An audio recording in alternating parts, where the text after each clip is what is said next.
साक्षी की शादी अनूप से हो जाती है। आज उसकी फर्स्ट नाइट थी। अगली सुबह 5 बजे उसकी सास दरवाजा खटखटाती है।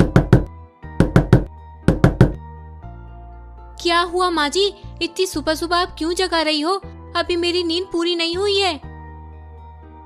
अरे बहू, गांव की सभी औरतें लोटा पार्टी के लिए निकल चुकी हैं। जल्दी करो, नहीं तो देर हो जाएगी। फिर शाम तक पेट पकड़े बैठे रहना।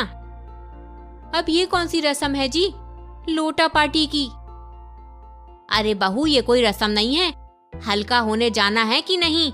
जल्दी जल्दी कर। अगर सूरज निकल आया तो तुम दिन भर हल्की नहीं हो पाओगी और कुछ खा भी नहीं पाओगी।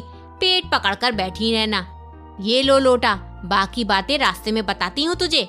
साक्षी हाथ में लोटा पकड़े माधुरी के साथ जंगल की ओर चल पड़ती है। माधुरी, अपनी बहू को समझा दे कि अच्छी से हल्की हो जाए, नहीं तो शाम तक उसका ध्यान उसके पेट पर ही रहेगा, पति पर कम। फिर वो सभी वहीं पर शौच करने लगती हैं। सासू माँ, क्या गांव की सभी औरतें यहीं आती हैं शौच करने के लिए? आप लोग इसे लोटा पार्टी कहते हैं।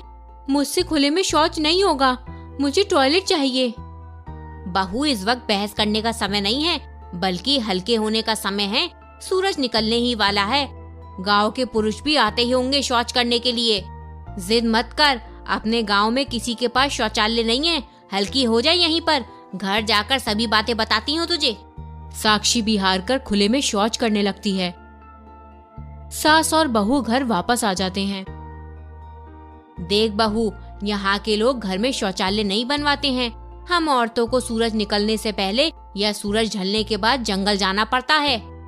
साक्षी पढ़ी लिखी थी, उसे खुले में शौचालय जाना अच्छा नहीं लगता है। वो मुखिया के पास जाती है और गांव में शौचालय बनवाने के लिए कहती है। मेरे पास सरकार की कोई भी स्कीम नहीं है। मैं अपने घर से तुम लोगों के लिए शौचालय बनवा दूं क्या? माफ कीजिए मुखिया जी, सरकार ने तो घर घर में शौचालय बनवाने का अभियान चलाया है, पर आप जैसे भ्रष्ट मुखियों ने वो पैसे खाए हैं। पूरे गांव में एक घर में भी शौचालय नहीं है। मुखिया गुस्से में बोलता है। कल की आई हुई लड़की मेरे गांव में नेता नगरी कर रही है। इसमें नेता नगरी की क्या बात है? आपको पता है हम औरतें किस तरह छुप छुप कर जंगल जाते हैं, पर वहाँ भी हमें चैन से शौच करने नहीं देते। कुछ लोग हमें घूरते रहते हैं। अगर आपने कल से काम शुरू नहीं किया तो मैं मीडिया और मंत्री जी के पास जाऊंगी। साक्षी वहाँ से चली जाती है और मुखिया उसकी बात से डर जाता है। अगर ये लड़की मंत्री जी के पास गई तो मेरा घोटाला सभी के सामने आ जाएगा। मेरी बरसों की कमाई एक झटके में खत्म हो जाएगी। मुखिया साक्षी के ससुर बिरजू को बुलाते हैं। बिरजू कुछ गांव वालों के साथ मुखिया के पास जाता है। अरे क्या हुआ मालिक, आपने हमें बुलाया क्या? अरे बिरजू, तूने चूड़ियां वूड़ियां पहन रखी हैं क्या? अपनी बातें बताने के लिए बहू बेटियों को आगे भेजता है। बताओ गांव वालों, ये बिरजू और उसकी बहू पागलों वाली बातें करते हैं कि नहीं? ये घर घर में शौचालय बनवाना चाहते हैं। भला बताओ, घर में कोई शौचालय बनवाता है क्या? अरे जिस घर में खाना खाओगे, पूजा पाठ करोगे, उसी घर में शौच करोगे और गंदगी फैलाओगे। अरे कुछ तो डरो ऊपर वाले से। पर मालिक, बहू बता रही थी कि सरकार चाहती है कि घर घर में शौचालय बने। अरे मूर्ख, सरकार का क्या है? वो तो कुछ भी कहती रहती है। उन्हें हमारी संस्कृति से क्या लेना देना है? हमें अपनी संस्कृति को खुद बचाना पड़ेगा। सभी गांव वाले मुखिया की बातों में हाँ में हाँ मिलाते हैं और बिरजू भी अपनी बहू के कारण शर्मिंदा होता है।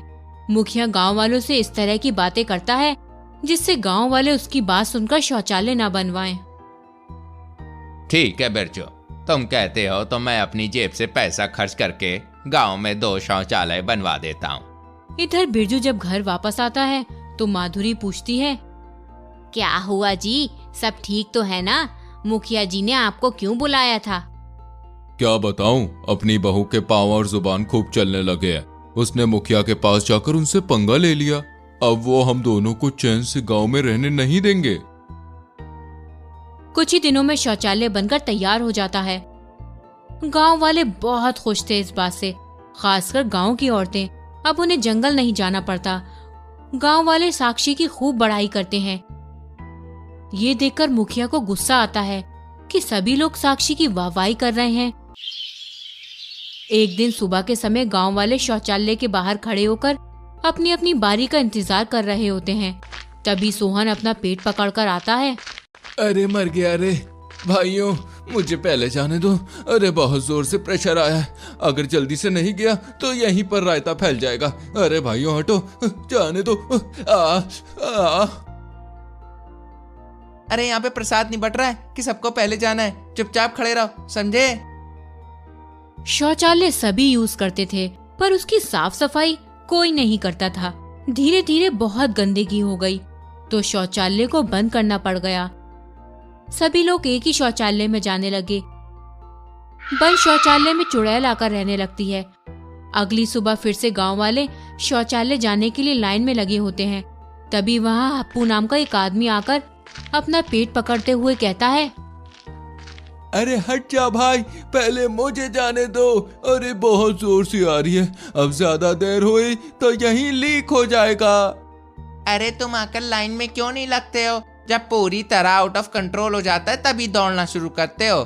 इसी चक्कर में तुमने पीली कर ली आधी। हटो, जाओ यहाँ से। अरे भाई, रात में शराब के साथ चना ज्यादा खा लिया, अभी ये सब सुनने का वक्त नहीं है। चलो जल्दी से हट जाओ रास्ते से। तुम नहीं सुधरोगे, तुम पूरे टॉयलेट को गंदा कर दोगे। हप्पू जल्दी से दूसरे शौचालय में चला जाता है और उसके सामने चुड़ैल खड़ी होती है।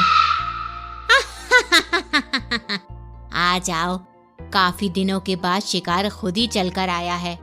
चुड़ैल को देखकर हप्पू धूती में ही टॉयलेट कर देता है।